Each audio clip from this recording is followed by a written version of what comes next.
Bonjour à vous. Dans cette capsule, nous apprendrons à nommer les molécules organiques dans lesquelles on retrouve le groupement fonctionnel ester. L'ester est un groupement fonctionnel dans lequel on retrouve un carbonyle. Donc, un carbonyle est une double liaison CO. Et en plus de ça, il faut que sur le carbone du carbonyle, il y ait une liaison d'un côté vers une chaîne carbonée et de l'autre côté vers un oxygène qui est lui-même rattaché à une chaîne carbonée. Donc, c'est bien important que chacune de ces conditions-là soit respectée pour qu'on ait un groupement fonctionnel ester. Maintenant, comment on nomme les esters? Ce qui est important de noter, c'est que dans nos esters, notre chaîne carbonée va toujours être coupée en deux. Parce qu'ici, on va toujours avoir un oxygène ici qui va être intercalé entre deux atomes de carbone. Et on le sait, les chaînes principales ne peuvent pas avoir des atomes autres que des atomes de carbone. Ça veut dire que dès qu'on va avoir un ester, il va falloir scinder la molécule en deux au travers du carbone de l'oxygène de la chaîne, comme ça. Et puis, la chaîne principale va toujours être du côté du carbonyle. Donc, dans ce cas-ci, la chaîne principale est du côté gauche de la molécule. Donc, je répète, la chaîne principale est la chaîne qui est du côté du carbonyle lorsqu'on scinde la molécule en deux au travers de l'oxygène qui se retrouve dans la chaîne ici.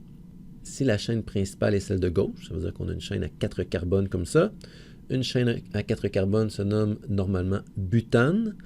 Dans le cas des esters, lorsqu'on va nommer nos molécules, on va enlever le E terminal des alcanes pour le remplacer par la terminaison OAT. Ce qui veut dire que dans le cas ici présent, la molécule va se nommer butanoate.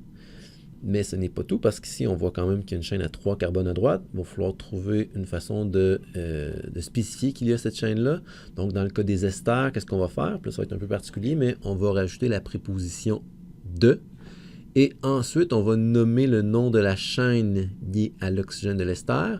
Une chaîne à 3, c'est une chaîne propane, mais ici, on va la nommer en utilisant la terminaison « il », comme pour les groupes alkyles. Donc ici, la molécule va se nommer butanoate de propyle, en n'oubliant pas de laisser le E à la fin de propyle. Nommons une deuxième molécule ensemble. La molécule suivante, par exemple. On voit déjà qu'on a un groupement fonctionnel ester. Comme j'ai dit tout à l'heure, lorsqu'on a un ester, il faut toujours scinder notre molécule en deux, là, en la scindant au travers de l'oxygène de l'ester qui est dans la chaîne, comme ça ici. On a une chaîne à gauche, une chaîne à droite, et la chaîne principale est toujours la chaîne qui est du côté du carbonyle. Ici, la chaîne du côté du carbonyle, c'est une chaîne à 4. Puis ici, ce qu'il faut noter, c'est que cette chaîne à 4-là est la chaîne principale, même si la chaîne de gauche est une chaîne à 5 qui possède un plus grand nombre de carbone. Donc, la chaîne principale est la chaîne qui est du côté du carbonyle, une chaîne à 4 ici. On voit aussi qu'on a un chlore ici en position 2, ce qui fait que si on veut nommer la molécule, on va la nommer 2-chlorobutanoate. Donc, butane, pour tenir compte de la chaîne à 4, on enlève le E et on met la terminaison OAT pour témoigner de la présence d'un ester. Et ensuite, si on veut témoigner de la présence de la chaîne à 5 à gauche, bien, on rajoute la préposition de et on nomme la chaîne à 5 qui est une chaîne normalement pentane, mais ici, on la nomme avec la terminaison il, donc pentyle. Finalement, on va nommer une dernière molécule ensemble, une molécule un tout petit peu plus compliquée. Dans un premier temps, on va identifier tous les groupements fonctionnels présents dans notre composé. On voit qu'on a un ester ici à droite. On voit aussi qu'on a un alcool à gauche. C'est très, très important que dans un premier temps, on identifie le groupement fonctionnel prioritaire. Donc ici, c'est l'ester qui est le groupement fonctionnel prioritaire.